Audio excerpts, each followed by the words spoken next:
we've been looking into the idea of communication with the non-human. We really like the idea of like a balance between the human and the non-human, and how do we find that equilibrium.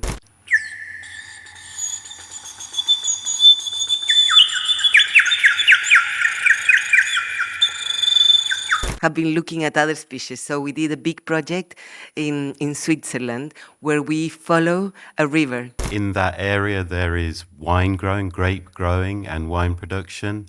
There's also mushroom collection. So we went with a local group of enthusiasts of collecting mushrooms. Could say Nyan Uru Kaviane.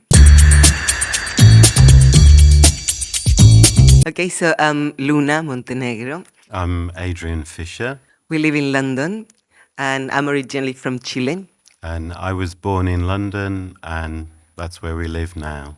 And to be here with How Did You? How did you? Exactly. So how did we come here? We came exactly to the festival and to Kerala with Literature Across Frontiers, which is an organisation based in Wales. Yeah, it's an organization that moves writers, so it makes literature travel. So we came here in a group called UK India Eco Poetry, and we've been looking at Kerala actually, but looking at environmental issues. We've been looking at birds, and we went to a tropical forest. So we did a residency.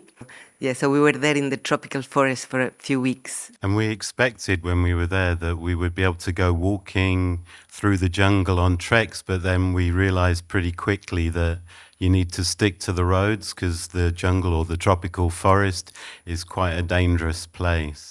But it was very beautiful in relation to like environmental ideas, because you think like you can live with all the animals, but no, it's lots of snakes, lots of insects, and then that was very special. And then you realize you need a distance to really appreciate them, but also to let them exist. So we found very much that we wanted to meet the other species of the tropical forest, but somehow we couldn't contact them as such. So we had to think about ways of communicating with these other beings in the tropical forest. Yes. So we've been looking into the idea of communication with the non-human. We really like the idea of like a balance between the human and the non-human, and how do we find that equilibrium. So our work is very much about that, but our work is not only about poetry, but it's also like takes many other art forms. So we do visual arts, and we do film, we do performance, and we play some experimental music as well. But we see all of this as a one thing, like a one big art practice, and that's what we do. Yeah. I mean, in terms of communicating or trying to explore this tropical forest, we were thinking in sound terms. So we were recording the sounds from the forest, the cicadas, and all the different birds' calls, and then thinking how we could somehow communicate with them through making sounds, maybe not so many words, but using sounds and whistles. In fact, we have some whistles here that we could maybe quickly bit of whistle, maybe talk to some birds.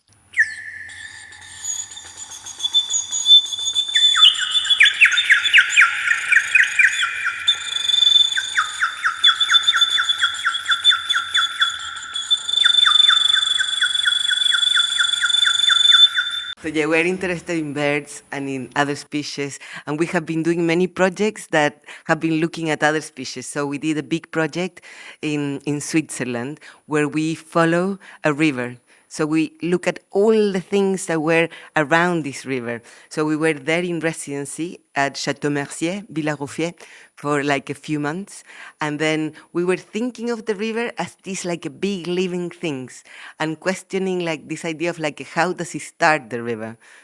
So the river in question was the river Rhône, and rivers begin from a glacier, or this particular river anyway, high up in the Swiss Alps.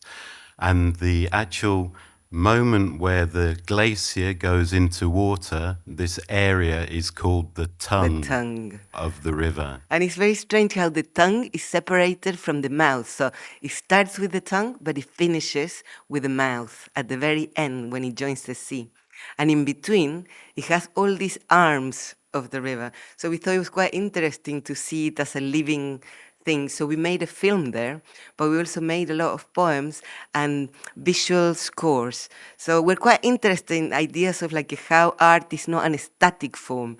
So we were making these visual scores. So we took photographs, we did recordings, we recorded underwater, over the water, we wrote a lot. And with this, we created this kind of compositions, which we call visual scores. So we invited musicians and performers to reproduce this, to play it in a way. So in that way, we make an art form that is not static, so they can be changing and it can be exciting, like exploring the borders between art forms, between video and art and music and poetry. And some of the things we found around the river, we were really following the top section of the river around 20 kilometers from the tongue down.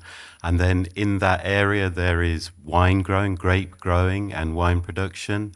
There's also mushroom collection. So we went with a local group of enthusiasts of collecting mushrooms, and also a massive industrial aluminium factory. So we went to the factory and filmed this aluminium extrusion process. And this all becomes part of the video. We also filmed a choir that met in the town close to the river, which speaks in the 3 languages of Switzerland. And they sing songs in all these 3 languages as a way of communicating across the different languages in Switzerland. And that's been very exciting about Kerala, actually, because we're really into multilingualism. So, for example, this year we did a show in the London International Poetry Festival in London, and then we did a performance which was called a Lingua Party. So we're really interested in like multilingualism, and listening to Malayalam has been very exciting. Not only listening, but also looking at the Malayalam script with all these little bubbles. It's like a big galaxy of circles. It's really nice. Been trying to learn a few words. Could say Nyan Uru Kaviane.